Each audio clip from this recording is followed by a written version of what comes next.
श्री सीतारामचंद्र भगवान की जय। रोज बताना पड़ेगा। श्री कृष्णचंद्र भगवान की जय। श्री यज्ञनारायण भगवान की जय। श्री भागवत भगवान की जय। श्री वृंदावन धाम की जय। श्री यमुना मैया की जय। श्री राधा महारानी की जय। जय श्री राधे श्याम। हरि ओम। तच्छंजोरावृणीमहे गातुं यज्ञाय गातुं यज्ञपतये दैवी स्वस्तिरस्तु नः। स्वस्तिर्मानुषेभ्यः ऊर्ध्वं जिगातु भेषजं शन्नो अस्तु द्विपदे सं चतुष्पदे। विश्वानि देव सवितर्दुरितानि परासुव यद्भद्रं तन्न आसुव। सच्चिदानन्दरूपाय विश्वोत्पत्त्यादिहेतवे तापत्रयविनाशाय श्रीकृष्णाय वयं नुमः। वसुदेवसुतं देवं कंसचाणूरमर्दनं देवकी परमानन्दं कृष्णं वन्दे जगद्गुरुं। कृष्णाय वासुदेवाय हरये परमात्मने प्रणतक्लेशनाशाय गोविन्दाय नमो नमः। जन्माद्यस्य यतोऽन्वयादितरतश्चार्थेष्वभिज्ञस्वराट् तेने ब्रह्महृदाय आदिकवये मुह्यन्ति यत्सूरयः। तेजो वारिमृदां यथा विनिमयो यत्र त्रिसर्गो मृषा धाम्ना स्वेन सदा निरस्तकुहकं सत्यं परं धीमहि। निगमकल्पतरोर्गलितं फलं शुकमुखादमृतद्रवसंयुतं पिबत भागवतं रसमालयं मुहुरहो रसिका भुवि भावुकाः। यं प्रव्रजन्तमनुपेतमपेतकृत्यं द्वैपायनो विरहकातर आजुहाव।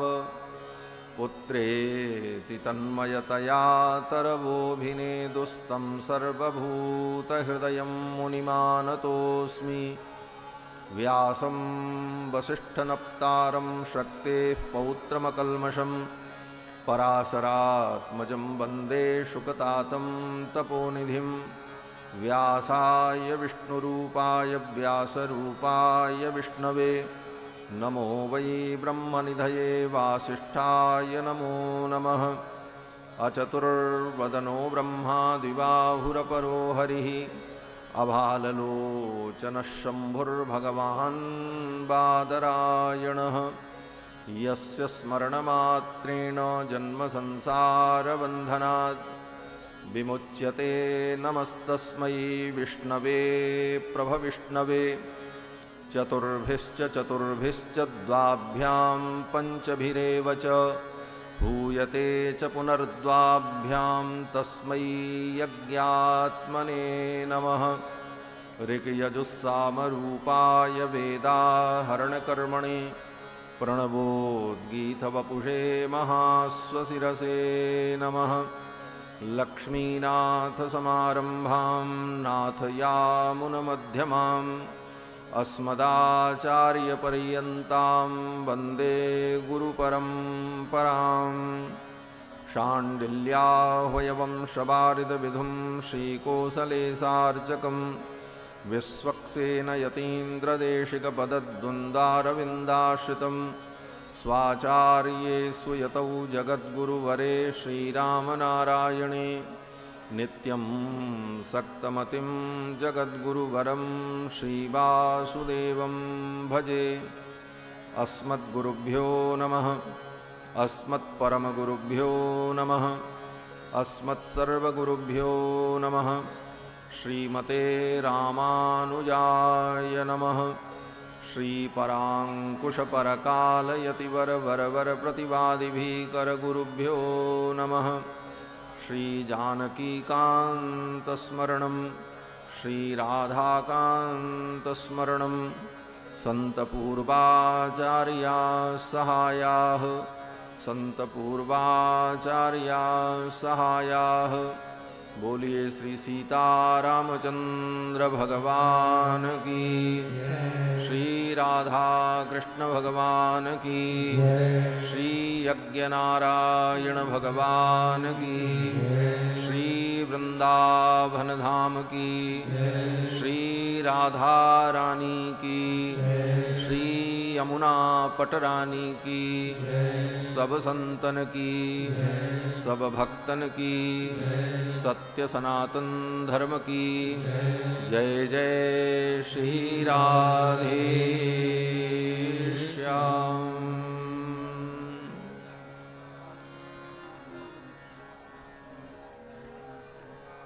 भगवान पुराण पुरुषोत्तम श्याम सुंदर मदन मोहन श्री कृष्णचंद्र की मंगलमयी कथा सुधा श्रीमद्भागवत महापुराण का हम सभी लोग अपनी गति और मति के अनुकूल श्रवण लाभ प्राप्त करें, उसके पूर्व मन और वाणी को पवित्र करने के लिए भगवान के मंगलमय नाम का श्रद्धा भक्ति के साथ संकीर्तन कर लें। पश्चात भगवान की पावन चर्चा श्रवण करेंगे। जय राधा रमण हरि बोल, जय जय राधा रमण हरि बोल, जय जय राधा रमण हरि बोल, जय जय राधा रमण हरि बोल, जय जय राधा रमण हरि बोल, जय जय राधा रमण हरि बोल, जय राधा रमण हरि बोल, जय राधा रमण हरि बोल, राधा रमण हरि बोल, जय जय राधा रमण हरि बोल, राधा रमण हरि बोल, जय जय राधा रमण हरि बोल, जय जय राधा रमण हरि बोल, जय जय राधा रमण हरि बोल, जय जय राधा रमण हरि बोल, जय जय राधा रमण हरि बोल, जय जय राधा रमण हरि बोल, जय जय राधा रमण हरि बोल, जय जय राधा रमण हरि बोल, जय जय राधा रमण हरि बोल, राधा रमण हरि बोल, जय जय राधा रमण हरि बोल, जय जय राधा रमण हरि बोल, जय जय राधा रमण हरि बोल, जय राधा रमण हरि बोल, जय जय राधा रमण हरि बोल, जय जय राधा रमण हरि बोल, जय जय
जय जय राधा रमण प्यारो राधा रमण राधा रमण हरि बोल जय जय राधा रमण हरि बोल जय जय राधा रमण हरि बोल जय जय राधा रमण हरि बोल जय जय राधा रमण हरि बोल जय जय राधा रमण हरि बोल जय जय राधा रमण हरि बोल जय जय राधा रमण हरि बोल जय जय राधा रमण प्यारो राधा रमण जय जय राधा रमण प्यारो राधा रमण जय जय राधा रमण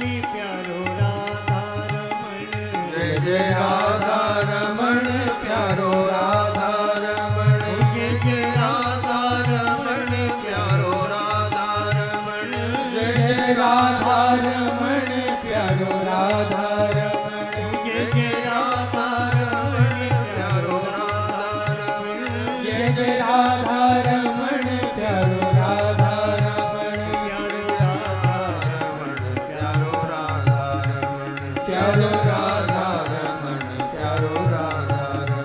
प्यारो राधा रमण प्यारो राधा रमण प्यारो राधा रमण प्यारो राधा रमण प्यारो राधा रमण प्यारो राधा रमण प्यारो राधा रमण प्यारो राधा रमण हरि बोल जय जय राधा रमण हरि बोल जय जय राधा रमण हरि बोल जय जय राधा रमण हरि बोल राधा रमण हरि बोल जय जय राधा रमण हरि बोल जय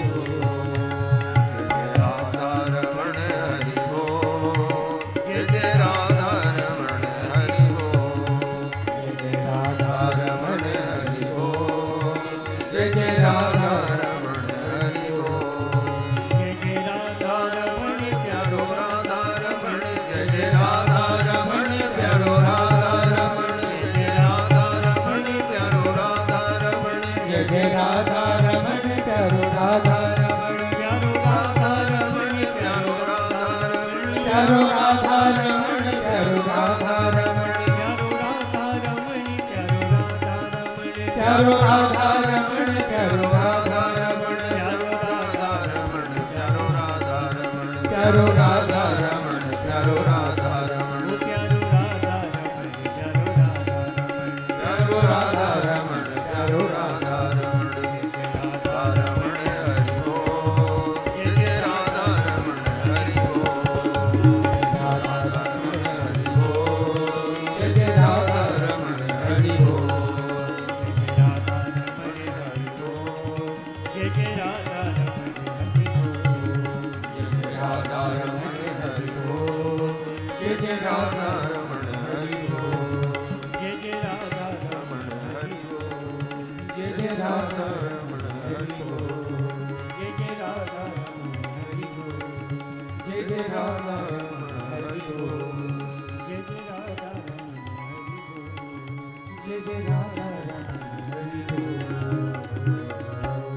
बोलो श्री राधा रमण भगवान की जय श्री यज्ञ नारायण भगवान की जय श्री वृंदावन धाम की जय श्री भाष्यकार रामानुज स्वामी जी महाराज की जय सब संतन की जय सब भक्तन की जय जय जय श्री राधे श्याम।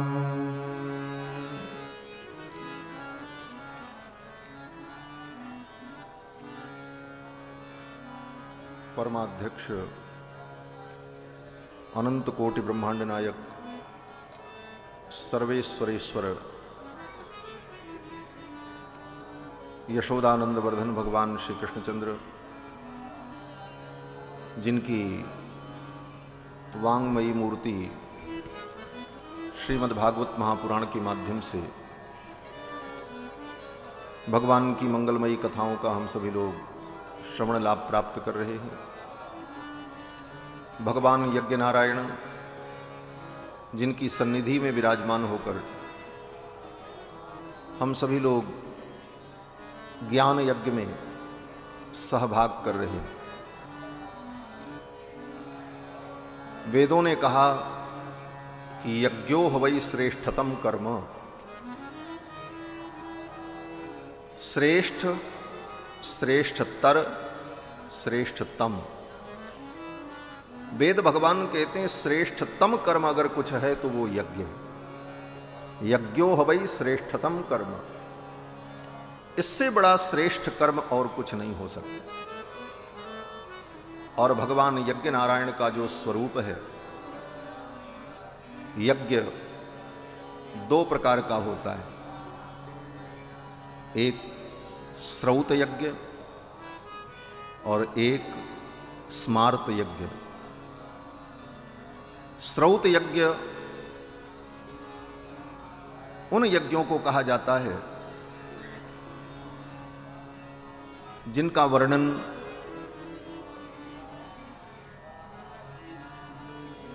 वेदों के श्रौत सूत्र ग्रंथों में विस्तार से किया गया है, जिसका वर्णन हम लोग पुराणों में श्रवण करते हैं कि अमुक राजा ने अश्वमेध यज्ञ किया, अमुक राजा ने राजसूय यज्ञ किया, अमुक राजा ने अग्निष्टोम याग किया। इन यज्ञों का जो वर्णन है वेदों में, उसका नाम श्रौत यज्ञ है। और श्रौत यज्ञ में, श्रौत यज्ञ के स्वरूप का जहां पर वर्णन किया तो कहते हैं कि चतुर्भिश्च चतुर्भिश्च द्वाभ्याम पंचभिरेव च भूयते च पुनर्द्वाभ्याम तस्मै यज्ञात्मने नमः। भगवान यज्ञ नारायण का स्वरूप क्या है तो कहते हैं चार चार पांच, चार चार, दो पांच दो, इसका नाम यज्ञ है। चतुर्भिश्च चतुर्भिश्च द्वाभ्याम पंचभिरेव च भूयते च पुनर्द्वाभ्याम तस्मै यज्ञात्मने नमः। वो यज्ञ नारायण भगवान। अब इसका अर्थ साधारण व्यक्ति तो नहीं समझ सकता। जिसने परंपराया वैदिक ग्रंथों का अध्ययन नहीं किया उसको इसका अर्थ घटित ही नहीं होगा। इसका मतलब क्या है? उन बड़े बड़े श्रौत यज्ञों में चारों वेद के विद्वान अध्वर्यु, होता, उद्गाता और ब्रह्मा, फिर इन चारों के तीन तीन सहयोगी 16 लोग मिलकर के यज्ञ संपादन करते। और उस यज्ञ में आहुति देने के पहले संकेत किया जाता है। जिस देवता की आहुति होनी होती है पहले उस देवता का नाम उच्चारण होता है और नाम उच्चारण के पहले उसको बुलाया जाता है। तो बुलाते समय कहते हैं ओ श्रावय, ये चार शब्द चतुर्भिश्च, ओ श्रावय। जब अध्वर्यु इन चार शब्दों का उच्चारण करता है चतुर्भिश्च, तब अग्नीत उसका उत्तर देता है अस्तुस्रौ खट, ये चार अक्षर बोलता है चतुर्भिश्च चतुर्भिश्च। फिर अध्वर्यु होता से कहता है मंत्र बोलो, जिस देवता का मंत्र हो। अग्निम जज, सोमम जज, उष्णम जज, जिस देवता को आहुति देनी होगी उसके नाम के आगे जज ये 2 शब्द लगाएगा। तो चतुर्भिश्च चतुर्भिश्च द्वाभ्याम। और जब होता मंत्र बोलता है तो जिस देवता का मंत्र बोलना हो उस मंत्र के पहले 5 वर्णों का प्रयोग करता है। जे जजामहे इदम विष्णुर्विचक्रमे त्रेधा निदधे पदम। जे जजामहे ये 5 अक्षर, चतुर्भिश्च चतुर्भिश्च द्वाभ्याम पंचभिरेव च, और हूयते चुन पुनर्द्वाभ्याम। और अंत में मंत्र बोलने के बाद फिर होता बोलता है अस्तु स्रौ खट, ऐसा उच्चारण कर। तब अध्वर्यु उस आहुति को यज्ञ कुंड में डाल देता है। चारों दिशाओं में चारों ऋत्विज इस प्रकार खड़े होकर विधान करते हैं। वहां पर जो यज्ञ होता है वह स्रौत यज्ञ है और वही यज्ञ नारायण भगवान का स्वरूप माना गया। चतुर्भिश्च चतुर्भिश्च द्वाभ्याम पंचभिरेव च हूयते च पुनर्द्वाभ्याम तस्मै यज्ञात्मने नमः। वो भगवान यज्ञ नारायण। और फिर उन्हीं यज्ञ नारायण भगवान के यजन के लिए पुराणों में जो होमात्मक यज्ञ का विधान किया वह होमात्मक यज्ञ स्मार्त यज्ञ कहलाता है, जिसके अंतर्गत श्री लक्ष्मी नारायण महायज्ञ, विष्णु महायज्ञ, श्री राम महायज्ञ, चंडी महायज्ञ, दुर्गा महायज्ञ इत्यादि अनेक प्रकार के महायज्ञ संपादित होते हैं। तो भगवान यज्ञ पुरुष साक्षात नारायण ही। ऐसे भगवान यज्ञ पुरुष की पावन सन्निधि में और परम श्रद्धेय अनंत श्री विभूषित श्री वैष्णवाश्रम पीठाधीश्वर स्वामी श्री भरतदासाचार्य जी महाराज के पावन सानिध्य में उनके सत्संकल्प से ये पवित्र महामहोत्सव अपनी पूर्णता की ओर अग्रसर हो रहा है। इस कार्यक्रम में यजमान के रूप में, सेवक के रूप में, भक्त के रूप में, दर्शक के रूप में विविध प्रांतों से आए हुए समस्त श्रद्धालु श्रोता बंधुओं, धर्मानुरागी सज्जनों, श्रद्धामयी माताओं, श्रीमद् भागवत महापुराण की कथा के यजमान श्री जगदीश काबरा जी सपत्नी सपरिवार, और जैसा कि मंच संचालिका महोदया ने उद्बोधन में कहा कि भगवान के जन्मोत्सव के जजमान अलग हैं, गोवर्धन पूजा के जजमान अलग हैं, और रुक्मिणी मंगल के कल्याण महोत्सव के यजमान अलग हैं। वे सभी जजमान बंधु और जिन जिन लोगों ने इस पवित्र कार्यक्रम में पोथी रखी है, जिनका पारायण हो रहा है, वे सभी भक्तगण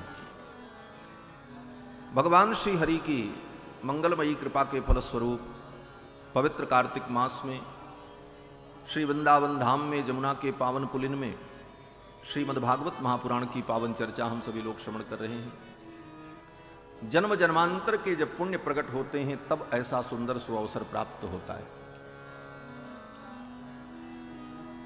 देवर्षि नारद कहते हैं कि जब जीव का भाग्योदय होता है, जन्म जन्मांतर के उसके पुण्य प्रकट होते हैं, तभी उसको ऐसा सुंदर सुअवसर मिलता है।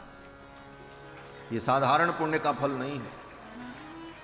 नारद जी कहते हैं कि भाग्योदयेन बहुजन्म समर्जितेन सत्संगमं च लभते पुरुषो यदा वै अज्ञान हेतु कृतमोह मदांधकार नाशं विधाय हि तदोदयते विवेकः। जब जीव का भाग्योदय होता है, जन्मांतर के पुण्य प्रकट होते हैं, तब ऐसा सुंदर समागम सत्संग प्राप्त होता है, और ऐसे सत्संग में आकर अज्ञान का हेतु जो मोह है, उस मोह का विनाश होता है और विवेक की उत्पत्ति होती है। इसी भाव को गोस्वामी तुलसीदास जी ने एक चौपाई में कहा, बिनु सत्संग विवेक न होई, राम कृपा बिनु सुलभ न सोई। भगवान की जब कृपा होती है तब ऐसा सुंदर अवसर मिलता है। दोनों बातें हैं। एक जगह तो ऐसा कहा गया कि जब जन्म जन्म के पुण्य प्रकट होते हैं तब ऐसा सुंदर अवसर मिलता है, सत्संग मिलता है।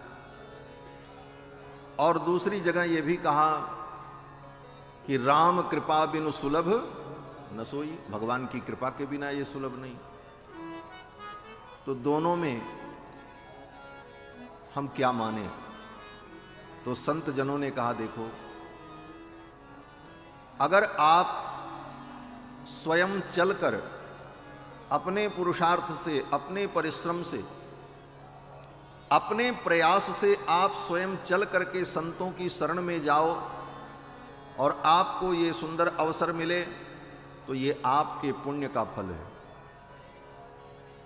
और आपने कोई प्रयास नहीं किया, संत स्वयं चल करके आपके पास आए और आपको ये लाभ प्राप्त हो गया, तो ये भगवान की कृपा का फल है। राम कृपा बिनु सुलभ न सोई। नैमिषारण्य की पावन धरती पर 88,000 शौनकादि मुनियों को श्री सूत जी महाराज ये मंगलमय आख्यान श्रवण करा रहे हैं। कल के प्रसंग में थोड़ी सी चर्चा हुई, फिर महापुरुषों की परिचर्चा हुई। समय 7 दिन का, उसमें भी 2 दिन बीत गए, आज तो तीसरा दिन है। समय बहुत कम है, फिर भी थोड़े से समय में हम लोग जो महत्वपूर्ण चर्चा श्रवण कर लें और उसे हम धारण कर लें, यही कथा सुनने का लाभ है। सारे शास्त्रों का सार भगवान के चरणों की भक्ति है। कृष्ण भक्ति परम श्रेयः, शास्त्र सारश्च सैव ही। समस्त शास्त्रों का सार भगवान के चरणों की भक्ति है। और भगवान की भक्ति से जीव को सब कुछ प्राप्त हो जाता है। तुलसी सो सब भांति परम सुख, जो चाहसी मन मेरो, तो भज राम काम सब पूर्ण करहि कृपा निधि तेरो। भगवान की भक्ति से जीव को सब कुछ प्राप्त हो जाता है।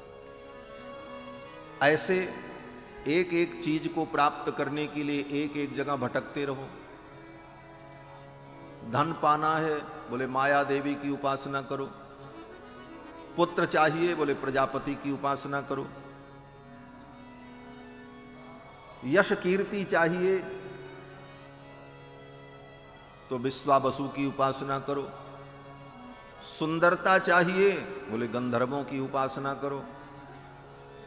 सुंदर पत्नी चाहिए, बोले अप्सराओं की उपासना करो। सब लिखा है।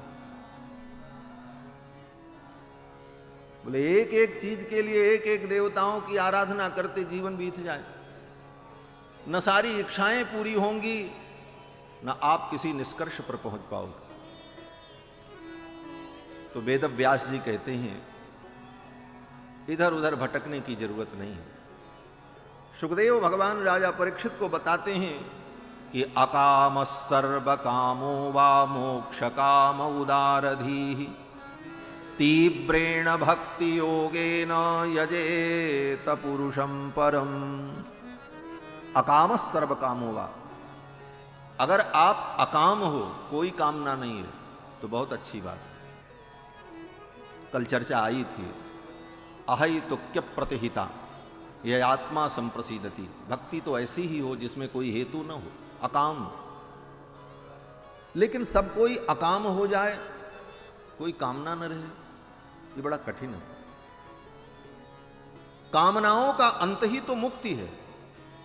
इसी जीवन में कामनाएं समाप्त हो जाएं तो ये जीवन में ही आप जीवन मुक्त हैं। जीवन मुक्ति यही है। इसीलिए क्रम कितना सुंदर है। देखो, 4 पुरुषार्थ का जहां वर्णन किया, धर्म अर्थ काम मोक्ष। धर्म के बाद मोक्ष नहीं है, धर्म के बाद अर्थ, अर्थ के बाद काम, और काम के तुरंत बाद मोक्ष का वर्णन है। यह इसका क्रम है। अर्थात जब तक कामनाएं रहेंगी तब तक मोक्ष नहीं है, चाहे धर्म होता रहे, अर्थ कमाते रहो, सब करते रहो, कामना अगर है तो मोक्ष नहीं। जब कामना खत्म होगी तभी मोक्ष आगे आएगा, मुक्ति तभी आएगी। धर्म अर्थ काम मोक्ष, ये इसका क्रम है। तो इसी जीवन में कामनाओं का अंत हो जाए, यही जीवन मुक्ति, और ये सर्वोत्तम स्थिति है। लेकिन अगर ऐसी स्थिति नहीं आई तो घबराने की बात नहीं। आप कहोगे महाराज हमारे लिए तो रास्ते ही बंद कर दिया आपने, कहते नहीं, अकाम, अगर आप अकाम हैं तो बहुत अच्छी बात। फिर आगे सुखदेव जी कहते हैं, राजन सर्व कामो वा, अगर आपको सब चीज की कामना है, हाँ, हमको धन भी चाहिए, बेटा बेटी भी चाहिए, परिवार भी चाहिए, संसार भी चाहिए, सब चाहिए, सर्व कामो वा, और इन समस्त कामनाओं के साथ साथ मोक्ष भी चाहिए। हाँ, यहां भी हम चकाचक आनंद करें और वहां भी चकाचक आनंद करें, मोक्ष भी मिले। मोक्ष काम उदारधी, तो क्या करें? तो सुखदेव जी कहते हैं, तीव्रेण भक्ति योगेन यजेत पुरुषम परम। कहीं मत भटको, तीव्र भक्ति योग के द्वारा भगवान परम पुरुष का यजन करो, उनकी आराधना करो। क्यों? बोले भगवान की भक्ति से सारी कामनाएं भी पूरी हो जाएंगी, और फिर भगवान ही आपको धीरे से निष्काम बना देंगे, और निष्काम बनाने के बाद आपको अपना परम पद भी प्रदान कर देंगे, सब काम बन जाए। ये भगवान के भक्ति की विशेषता है। इसीलिए कृष्ण भक्ति परम श्रेय शास्त्र सारश्च सैवही, यही समस्त शास्त्रों का सार है। अकाम सर्व कामो वा मोक्ष काम उदारधी, तीव्रेण भक्ति योगेन यजेत पुरुषम परम।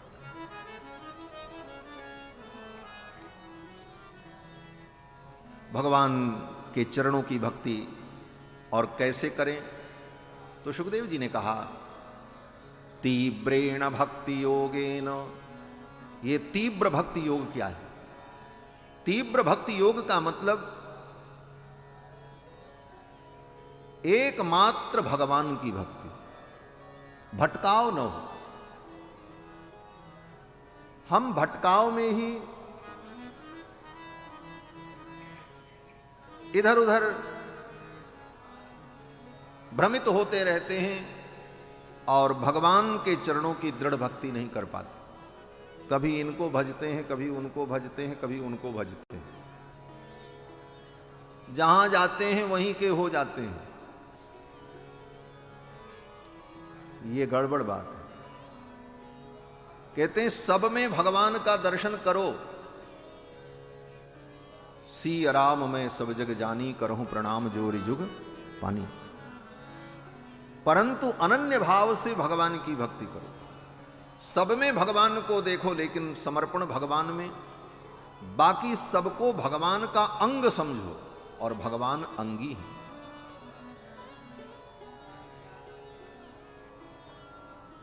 स्वयं भगवान कहते हैं, बुद्धिम गणेशो मम चक्षुरर्कः।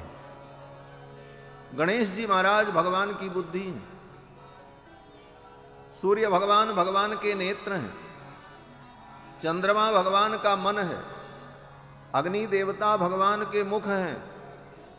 ये सब भगवान में ही है, भगवान से परे कोई नहीं। सब भगवान के अंग हैं, अंगी भगवान है। तो भगवान की भक्ति करने पर स्वतः सबकी भक्ति हो जाती है, सबकी अलग अलग भक्ति करने की जरूरत नहीं पड़ती। इसको आप ऐसे ही समझो, आपके शरीर के जितने अंग हैं, आंख, नाक, कान, मुख, पैर, सब, सारे अंगों को पोषण चाहिए, सारे अंग पुष्ट रहें। तो क्या सबको अलग अलग आप भोजन देते हो? कान को अलग भोजन कराते हो, आंख को भोजन अलग कराते हो?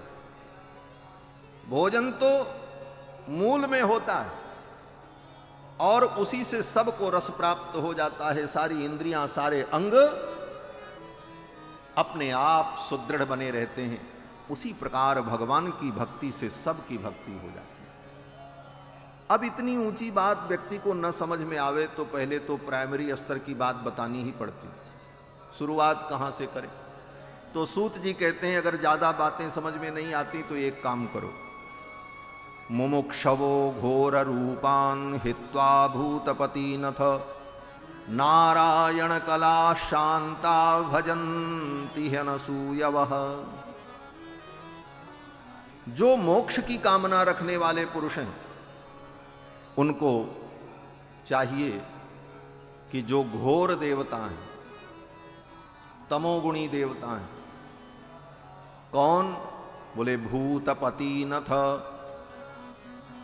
भैरव, बेताल, यक्षिणी, ऐसे घोर देवताओं की आराधना को छोड़कर हित्वा, किसकी आराधना करें? बोले नारायण कला शांता भजन्ति हनसूयवः। भगवान नारायण की जो कलाएं हैं, भगवान नारायण के जो रूप हैं, उन रूपों की उपासना करो। भगवान श्री राम, कृष्ण, नरसिंह। लेकिन इसका मतलब ये नहीं है कि अन्य की निंदा करो। कभी कभी लोग वैष्णवता के नाम पर, अनन्यता के नाम पर देवतांतर की निंदा, आलोचना करते हैं, ये गलत है। भजो अपने ठाकुर को, लेकिन किसी की आलोचना, किसी की असूया भी मत करो। सूत जी कहते हैं भजन्ति ह्यनसूयवः, अनसूयवः, किसी की असूया मत करो और भगवान में मन को लगाओ। राम ही सुमिरिय गाइय राम ही, संतत सुनिय राम गुण ग्राम। भगवान का ही भजन, भगवान का ही गुणगान, उन्हीं का नाम संकीर्तन, उन्हीं में स्नेह, यही अनन्य भक्ति है, यही तीव्र भक्ति योग है। इसी को गोस्वामी जी महाराज विनय पत्रिका में कहते हैं कि अब मैं अपनी आंखों से किसी और को नहीं देखूंगा। रोकिहूं नयन बिलोकत और ही, शीस ईस ही नहीं हो, जान की जीवन की बलि जई हो, श्रवणन और कथा नहीं सुनी हो, रसना और न गई हो। अब हम किसी की कथा नहीं सुनेंगे, अब हमारी जिह्वा किसी और का गुणगान नहीं करेगी। अब तो हम राम जी के ही होकर के रहेंगे, अब हम कृष्ण के ही होकर के रहेंगे। यह अनन्य भाव जो है, इसी का नाम भक्ति है, तीव्र भक्ति है।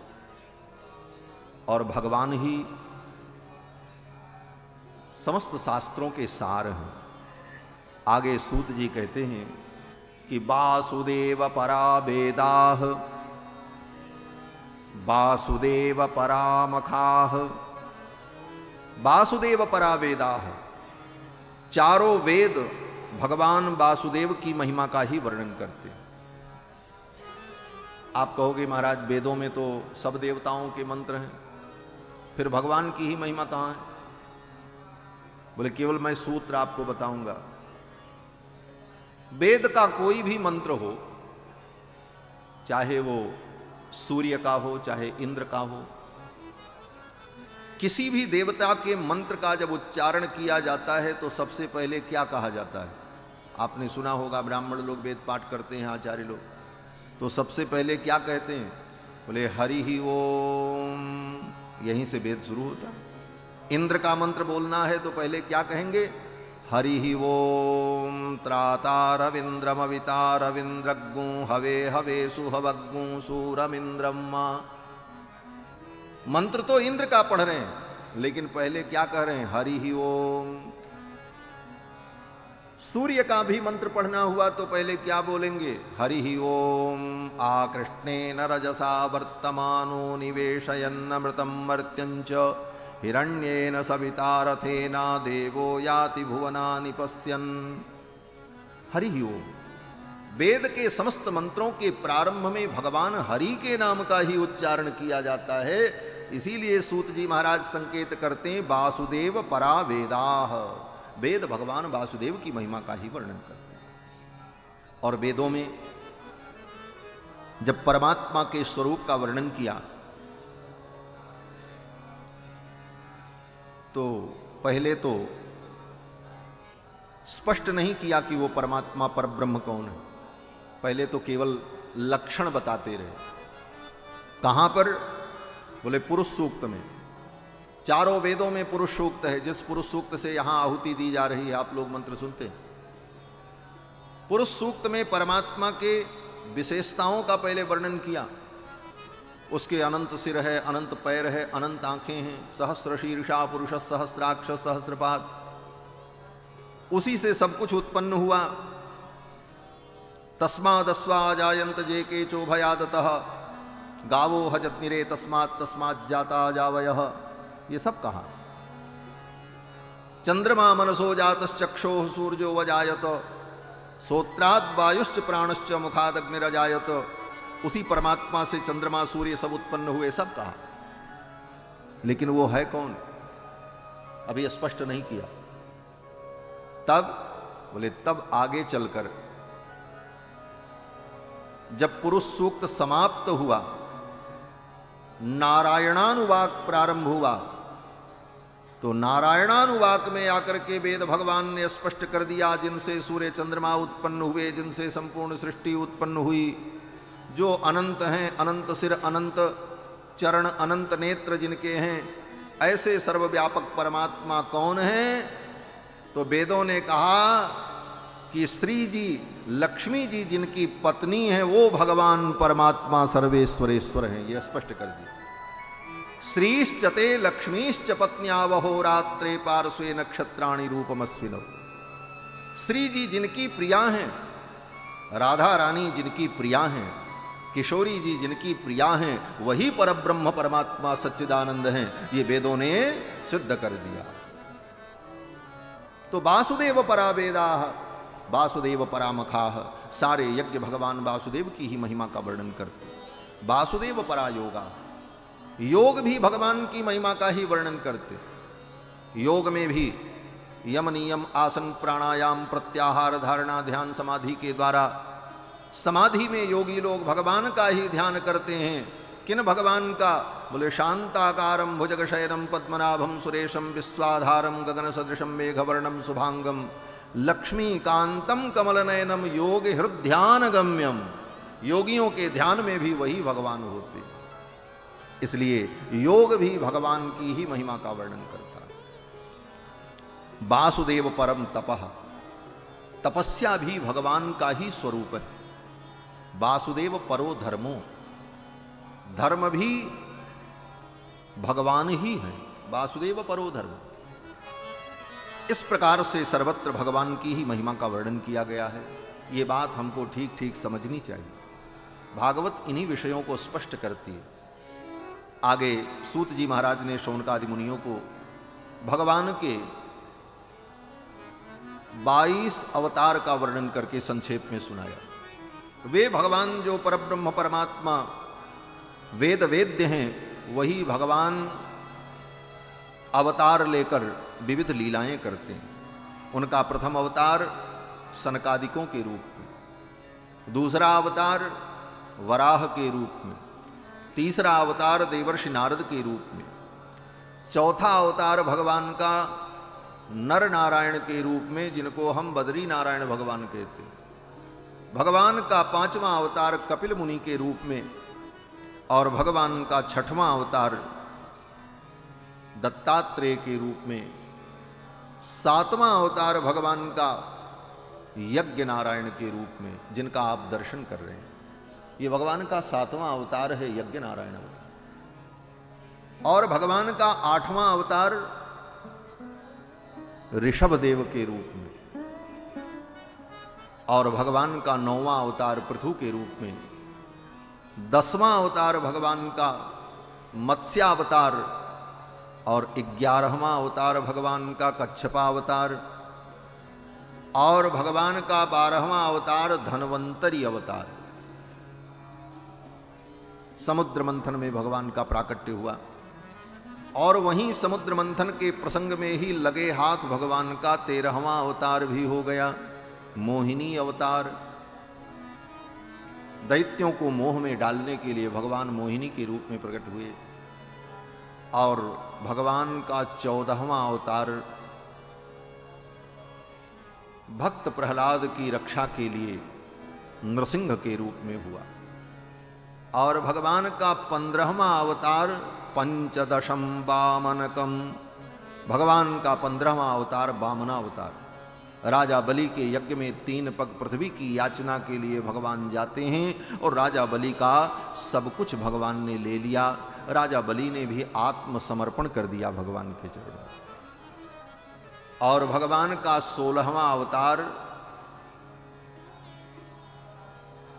श्री परशुराम जी के रूप में, भगवान का 17वां अवतार श्री वेदव्यास जी के रूप में, और भगवान का 18वां अवतार अयोध्या की पावन धरती पर भगवान श्री राम के रूप में हुआ। नरदेवत्वमापन्न सुरकार्य चिकीर्षया। और भगवान का 19वां अवतार श्री बलराम जी के रूप में, और 20वां अवतार हमारे ब्रजेंद्र नंदन यशोदानंद वर्धन भगवान श्री कृष्णचंद्र, जिनकी लीलाओं का हम सभी लोग आस्वादन कर रहे हैं। और भगवान का 21वां अवतार बुद्धावतार, बुद्ध भगवान। बुद्ध अवतार के रूप में आकर के भगवान ने आसुरी प्रकृति के प्राणियों को व्यामोहित किया। सब अवतार का तो प्रयोजन समझ में आता है। सनकादिक का अवतार हुआ ज्ञान मार्ग का प्रवर्तन करने के लिए, नारद जी प्रकट हुए भक्ति मार्ग का प्रवर्तन करने के लिए, वराह भगवान प्रकट हुए पृथ्वी का उद्धार करने के लिए, कृष्ण भगवान कंस इत्यादि असुरों के संहार के लिए आए, राम जी रावण कुंभकर्ण आदि के वध के लिए आए। सब अवतार का प्रयोजन है। कच्छप नारायण भगवान मंदराचल पर्वत को अपनी पीठ पर धारण करने के लिए प्रकट हुए। मोहिनी भगवान दैत्यों को मोहित करने के लिए। तो बुद्ध भगवान किस लिए प्रकट हुए? बुद्ध भगवान का प्रयोजन क्या था? आज संकल्प में हम लोग बोलते हैं बुद्धावतारे, बुद्धावतार का स्मरण करते हैं। तो बुद्ध भगवान के अवतार का प्रयोजन बताते हैं वेदव्यास जी कि ततः कलौ संप्रवृत्ते सम्मोहाय सुरद्विषाम बुद्धो नाम्ना जनसुतः कीकटेषु भविष्यति। द्वापर के अंत में और कलयुग के प्रारंभ में भगवान का बुद्धावतार, और बुद्धावतार में भगवान आसुरी प्रकृति के प्राणियों को व्यामोह में डालने के लिए अवतार लेंगे। और भगवान बुद्ध ने उन प्राणियों को व्यामोह में डाला। व्यामोह में डालने का मतलब उनको भटका देना, भ्रमित कर देना। किसको भ्रमित करना था? बोले भगवान ने विचार किया कलयुग आने वाला है। अगर आसुरी प्रकृति के प्राणी, तमोगुणी प्राणी वेद मार्ग का अनुगमन करेंगे तो वैदिक मार्ग का अनुगमन करके वेदों के द्वारा बड़े बड़े यज्ञों का संपादन करके शक्ति संपन्न हो करके वो लोगों को दुख देंगे, क्योंकि उनकी प्रवृत्ति तो आसुरी है। और यज्ञ को और वेद को साधन बना करके वो अनर्थ उत्पन्न करेंगे, इसलिए उनको वेद मार्ग से दूर कर दिया जाए। और वैदिक मार्ग से दूर करने के लिए ही बुद्ध भगवान का अवतार हुआ, सम्मोहाय सुरद्विषाम। और बुद्ध भगवान ने अपने उपदेश में यही कहा, कोई ईश्वर नहीं है, सब शून्य है, शून्यवाद। और ये बड़े बड़े जो यज्ञ होते हैं, इन यज्ञों से कुछ होने वाला नहीं है। और यज्ञों में जो पशु की हिंसा की जाती है वो तो महान अधर्म है। ये सब कह करके बुद्ध भगवान ने उन प्राणियों को व्यामोह में डाल दिया। और उनकी स्थिति ये हुई कि यज्ञ कर्म, वैदिक कर्म जो है, उन कर्मों से उनको घृणा हो गई, वो लोग दूर चले गए, वैदिक मार्ग से विमुख हो गए। और हमारा वैदिक मार्ग सुरक्षित रह गया। अन्यथा ऐसे आसुरी प्रकृति के प्राणी अगर प्रविष्ट हो जाते तो पूरे धर्म को ही विकृत कर देते। इसलिए बुद्ध भगवान का अवतार केवल इसीलिए हुआ, सम्मोहाय सुरद्विषाम बुद्धो नामना जनसुतः कीकटेषु भविष्यति। और भगवान का 22वां अवतार कलयुग के अंत में कल्कि के रूप में होगा, जब पृथ्वी पर सर्वत्र अधर्म व्याप्त हो जाएगा, वर्णाश्रम धर्म नष्ट हो जाएगा, न कोई ब्राह्मण बचेगा, न क्षत्रिय बचेगा, न वैश्य बचेगा। आदमी तो बहुत रहेंगे दुनिया में, लेकिन सब वर्ण संकर हो जाएंगे। उदारता के नाम पर, आधुनिकता के नाम पर, विकास के नाम पर धर्म की मर्यादाओं को छोड़कर लोग मनमाना विवाह करेंगे, अंतरजातीय विवाह। और अभी से सब प्रारंभ हो चुका है, सरकारें भी उसका प्रोत्साहन देती हैं, और तथाकथित बड़ी बड़ी सामाजिक संस्थाएं रात दिन पानी पी पी करके केवल वर्णाश्रम धर्म की ही आलोचना करती हैं। लेकिन उन्हें पता नहीं है कि सनातन धर्म वर्णाश्रम धर्म ही है। 4 वर्ण 4 आश्रम, ब्राह्मण क्षत्रिय वैश्य शूद्र, ये 4 वर्ण, और ब्रह्मचर्य गृहस्थ वानप्रस्थ सन्यास, ये 4 आश्रम। ये 4 वर्ण और 4 आश्रम ये ऐसे स्तंभ हैं जिन स्तंभों पर सनातन धर्म का महामणिमंडप टिका हुआ है। अगर ये वर्णाश्रम समाप्त हो जाएगा तो सनातन धर्म का मंडप धराशायी हो जाएगा। क्योंकि शास्त्र में जितने विधान कहे गए हैं सब वर्ण और आश्रम के सापेक्ष कहे गए हैं। जहां कोई बात आती है तो ये धर्म किसके लिए है, बोले अमुक वर्ण के लिए। ये धर्म किसके लिए, बोले अमुक वर्ण के लिए। ये धर्म किसके लिए है, बोले अमुक आश्रम के लिए। आश्रम और वर्ण के अनुसार ही धर्म का विभाग हमारे यहां शास्त्रों में है। इसलिए आश्रम और वर्ण रहेगा तभी धर्म भी रहेगा। लेकिन आज वर्णाश्रम को नष्ट करने के लिए अंतरजातीय विवाह को जो प्रोत्साहन है यह बड़ा भयानक है। और हमारे आपके लिए भी, हमारे पितरों के लिए भी। श्रीमद् भगवत गीता में तो अर्जुन भगवान से कहते हैं, भगवान जब ये वर्ण व्यवस्था बिगड़ जाएगी, स्त्री सुदुष्टा सुवार्ष्णेय जायते वर्ण संकरः संकरो नरकायैव कुलज्ञानां कुलस्य च पतन्ति पितरो हेषां लुप्तपिंडोदक क्रिया। जब कुल में वर्ण संकर संतान पैदा होगी तो वर्ण संकर संतान के पैदा होने पर जितने पितर हैं जो वैकुंठ में वयो स्वर्ग में बैठे हैं उनका भी पतन हो जाएगा। अंतरजातीय विवाह का ये दुष्परिणाम है। अंतरजातीय विवाह से, वर्णाश्रम के विपरीत विवाह से जो संतान पैदा होती है वो कुल का नाश करती है। उसके पितर जो पितृलोक में बैठे हैं वो भी नरक में चले जाते हैं। ये मैं नहीं कह रहा हूं, अर्जुन भगवान से कहते हैं कि पतंति पितरो हेषाम लुप्त पिंडोदक क्रियाः। तो कलयुग के अंत में ऐसी स्थिति आ जाएगी, वर्णाश्रम नष्ट हो जाएगा। कहीं कहीं किसी वर्ण के लोग सुरक्षित रहेंगे और बहुतायत वर्ण संकरों की हो जाएगी। उस स्थिति में किसी के लिए कोई धर्म नहीं बचेगा, जिसको जो समझ में आएगा वही करेगा। तब भगवान का अवतार होगा, कल की नारायण भगवान का। और कल की नारायण का अवतार भी इसी उत्तर प्रदेश में होगा। कहां पर, बोले मुरादाबाद जनपद में। ये उत्तर भारत भगवान की प्राकट्य स्थली है, रामकृष्ण का अवतार यहीं होता है। मुरादाबाद जनपद में संभल नाम के ग्राम में भगवान विष्णु यश नाम के ब्राह्मण के कुल में प्रकट होंगे और फिर दुष्टों का संहार करके पुनः धर्म की स्थापना करेंगे। और भगवान कल की नारायण जब धर्म की स्थापना करेंगे तो वहीं से पुनः सतयुग प्रारंभ हो जाएगा, कलयुग समाप्त हो जाएगा।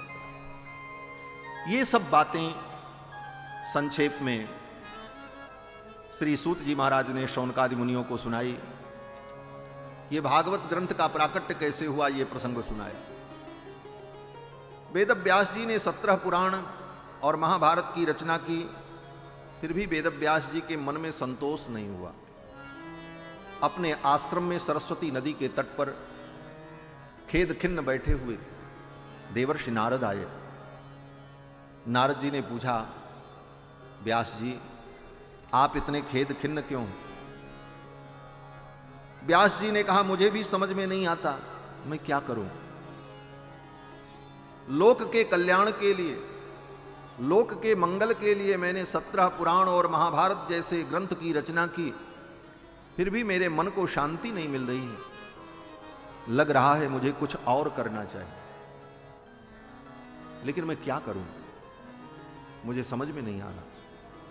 तब नारद जी ने कहा, व्यास जी मैं जान गया आपकी अशांति का कारण। बोले क्या कारण है? नारद जी ने कहा, यथा धर्मादयश्चार्था मुनिवर्यानुकीर्तिताः न तथा वासुदेवस्य महिमा ह्यनुवर्णितः। हे मुनिवर, आपने 17 पुराण और महाभारत में धर्म, अर्थ, काम, मोक्ष इन सब का वर्णन किया। यथा धर्मादयश्चार्था, दंड नीति, कूटनीति, राजनीति, अर्थनीति, समस्त नीतियों का आपने वर्णन किया, समस्त विद्याओं का आपने वर्णन किया पुराणों में। ये सारी विद्याएं पुराणों में विद्यमान है। अग्नि पुराण तो ऐसा पुराण है जिसमें सब है, गणित है, खगोल है, भूगोल है, आयुर्वेद है, सब है, सब आपने वर्णन किया। लेकिन इन सब के मूल जो भगवान हैं उनकी महिमा का वर्णन आपने नहीं किया। ये सारी विद्याएं, समस्त शास्त्र, समस्त सृष्टि, समस्त प्रपंच, इस सब के मूल तो भगवान है। ये सब भगवान का ही प्रकाश है। उन भगवान की महिमा का आपने वर्णन नहीं किया। किया, ऐसा नहीं है कि नहीं किया। महाभारत में भी भगवान का वर्णन आया, अन्य पुराणों में भी भगवान का वर्णन आया। लेकिन नारद जी यही कहना चाहते हैं कि न तथा वासुदेवस्य, न तथा का मतलब यह है कि जिस तरह से आपने अन्य सब लोगों की महिमा का वर्णन किया, उस रूप से भगवान की महिमा का वर्णन आपने नहीं किया। न तथा, भगवान का जो रूप है यथा रूप, उस तरह से आपने भगवान का वर्णन नहीं किया। न तथा वासुदेवस्य महिमा ह्यनुवर्णितः, इसीलिए आपको अपूर्णता का अनुभव हो रहा है। और दूसरी बात, व्यास जी आपने जो कुछ बनाया 17 पुराण महाभारत, जब जिसका ब्याह आया उसका गीत आपने गाया।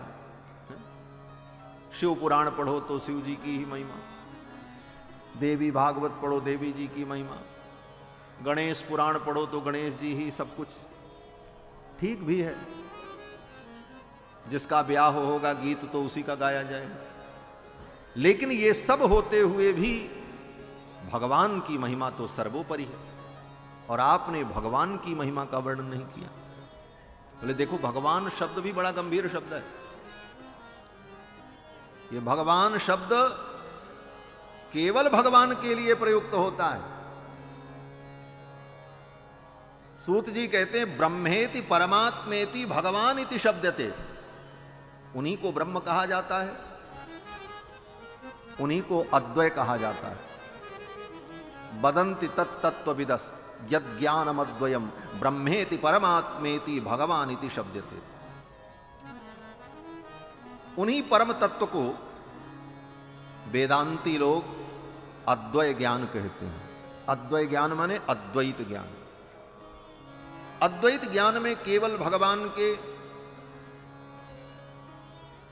ज्ञान का चिंतन होता है, ज्ञान रूप भगवान का चिंतन। लेकिन उस ज्ञान को धारण करने वाला जो है, ज्ञान कहीं आकाश में थोड़ी रहता है। ज्ञान को धारण करने वाला होना चाहिए जो ज्ञानी होगा। ज्ञान भगवान का विशेषण है और भगवान उस ज्ञान को धारण करने वाले हैं। तो जब भगवान के इन दोनों स्वरूपों का चिंतन होता है तो फिर वही ब्रह्म है, ब्रह्मेति। और इसके साथ साथ जब वो अपनी दिव्य शक्ति के द्वारा, ज्ञान शक्ति के द्वारा विविध सृष्टि का विस्तार करते हैं तो वही परमात्मा कहलाते हैं, ब्रह्मेति परमात्मेति। और जब उनके अंदर 60 गुण्य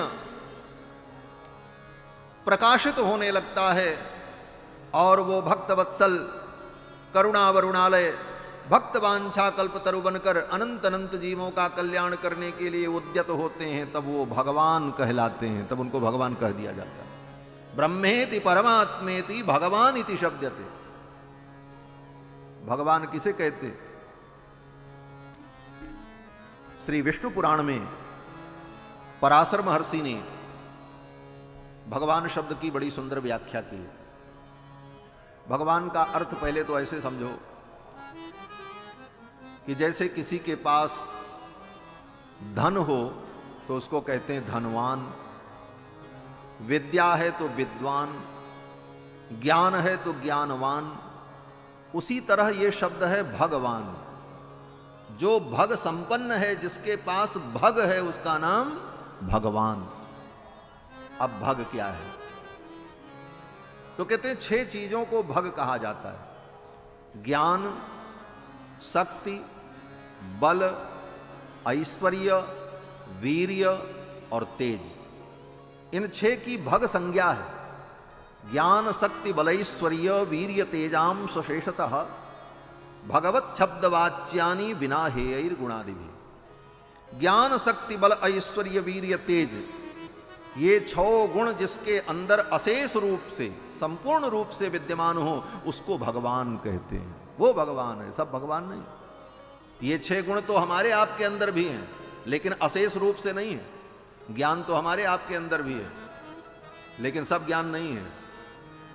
बहुत किसी को कुछ मालूम है तो किसी को कुछ मालूम है, सबको सब कुछ नहीं मालूम है। ज्ञान है लेकिन संपूर्ण ज्ञान नहीं। शक्ति, शक्ति हमारे आपके अंदर भी है। ज्यादा नहीं तो कम से कम 50 किलो का वजन तो उठा ही सकते हैं, इतनी शक्ति तो सबके अंदर है। लेकिन पूरा ब्रह्मांड उठा लो, ये शक्ति नहीं। अनंत शक्ति तो केवल भगवान में। और बल, बल हमारे आपके अंदर भी है। कुछ नहीं कर सकते तो किसी को एक मुक्का तो मार ही सकते हैं, इतना बल तो है। लेकिन जिसके अंदर संपूर्ण बल विद्यमान है, ज्ञान, शक्ति, बल और ऐश्वर्य, ऐश्वर्य माने प्रॉपर्टी, संपत्ति, सोना चांदी, रुपया पैसा, जमीन जायदाद है, सबके पास है, लेकिन सब नहीं है। ये संपूर्ण अनंत अनंत ब्रह्मांड की संपत्ति का जो स्वामी है, ऐश्वर्य जिसका है, वो भगवान। ज्ञान, शक्ति, बल, ऐश्वर्य और वीर्य, वीर्य माने पराक्रम। हमारे आपके अंदर बहुत पराक्रम है, किसी से डरते नहीं। लेकिन अगर 50 आदमी एक साथ आ जाएं आपसे लड़ने के लिए और चारों तरफ से घेर लें, तो फिर आपको पराजय माननी ही पड़ेगी। आपका पराक्रम काम नहीं करेगा। लेकिन भगवान बोले, भगवान में अशेष पराक्रम, अशेष वीर्य विद्यमान है। कृष्णावतार में भगवान जब रुक्मिणी जी का हरण करने के लिए गए तो 4 राष्ट्र की सेनाएं लगाई गई थी उनकी सुरक्षा में रुक्मिणी जी के, और अकेले भगवान पहुंचे और सबको चुनौती देते हुए रुक्मिणी जी को लेकर के भगवान चले आए। ये भगवान का वीर्य, ऐसा पराक्रम भगवान। ज्ञान, शक्ति, बल, ऐश्वर्य, वीर्य और तेज। तेज माने अग्नि तत्व। ये बिजली, अग्नि, ये तेज तत्व है। और तेज हमारे आपके अंदर भी है। अग्नि तत्व हमारे आपके अंदर भी है, लेकिन सीमित मात्रा में। अग्नि तत्व है तभी हम आप जिंदा हैं। और वो अग्नि तत्व थोड़ा सा बढ़ जाए, बुखार आता है तो क्या होता है, 104 डिग्री अगर हो जाए तब शरीर में आग लगने लगती, महाराज, जलन होने लगती। भीगी हुई पानी की पट्टी रखनी पड़ती है सिर पर, क्या क्या करना पड़ता है। उससे ज्यादा तेज तत्व को हम ग्रहण नहीं कर सकते, उससे ज्यादा तेज शरीर में आ जाएगा तो शरीर ही जल जाएगा।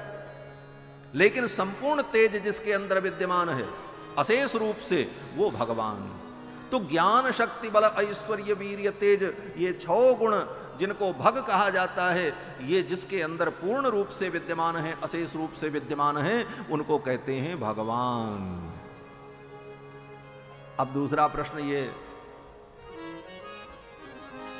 कि इन सबको जो भगवान कहा जाता है, सूर्य भगवान, चंद्रमा भगवान, अमुक भगवान, अमुक भगवान, और तो और कोई श्रेष्ठ व्यक्ति आ जाता है तो उसको हम लोग कहते हैं आइए भगवान, आपका स्वागत है, आइए भगवान, उनको भी भगवान कह देते। बोले ये केवल औपचारिकता है, यथार्थ में वो भगवान शब्द का प्रयोग उन लोगों के लिए नहीं है। विष्णु पुराण में भी पराशर महर्षि कहते हैं कि तत्र तु पूज्य पदार्थोक्ति ही परिभाषा समन्वितः। भगवान शब्द की जो परिभाषा है वो भगवान में ही घटित होती है, अन्यत्र ही उपचारतः।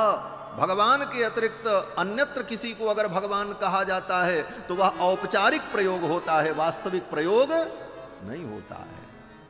तो भगवान, भगवान परम तत्व है, उनकी महिमा का आपने वर्णन नहीं किया। न तथा वासुदेवस्य महिमा ह्यनुवर्णितः, आप उनकी महिमा का वर्णन करो।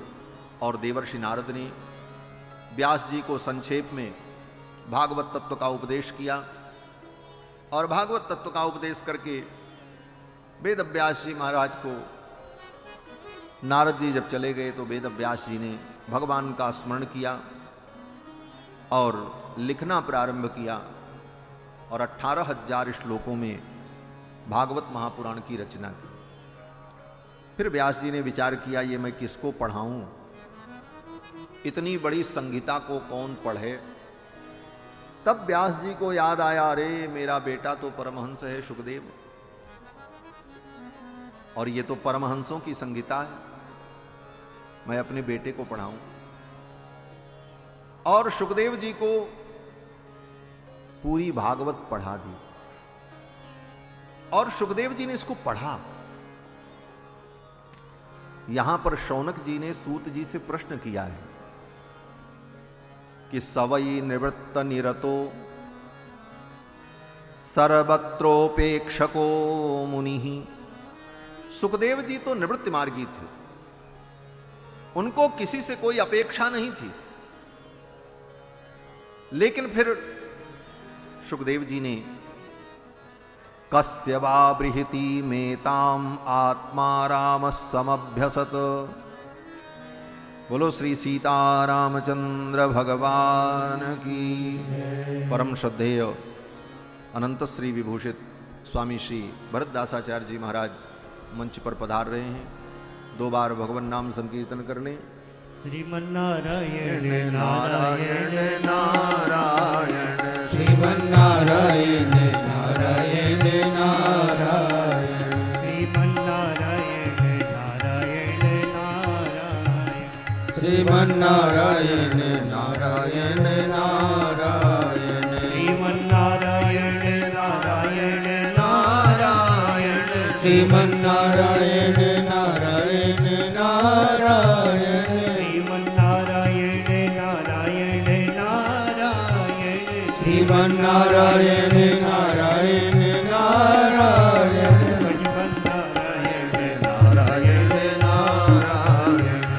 श्रीमन्नारायण नारायण नारायण,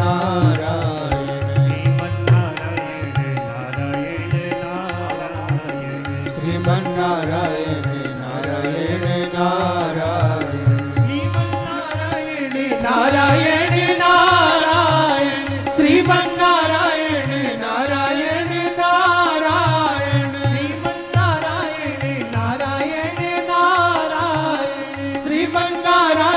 नारायण नारायण, श्रीमन्नारायण नारायण नारायण, श्रीमन्नारायण नारायण नारायण, श्रीमन्नारायण नारायण नारायण, श्रीमन्नारायण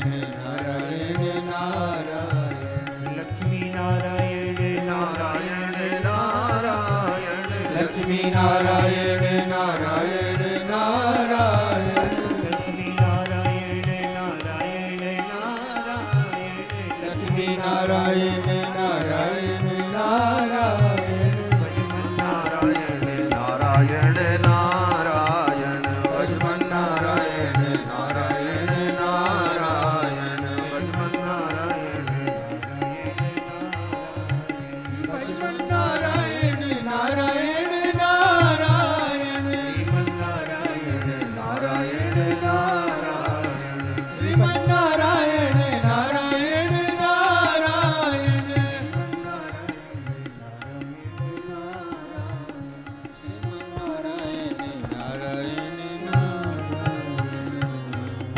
बोलो श्री लक्ष्मी नारायण भगवान की श्री यज्ञ नारायण भगवान की श्री स्वामी जी महाराज की जय जय श्री राधे श्याम।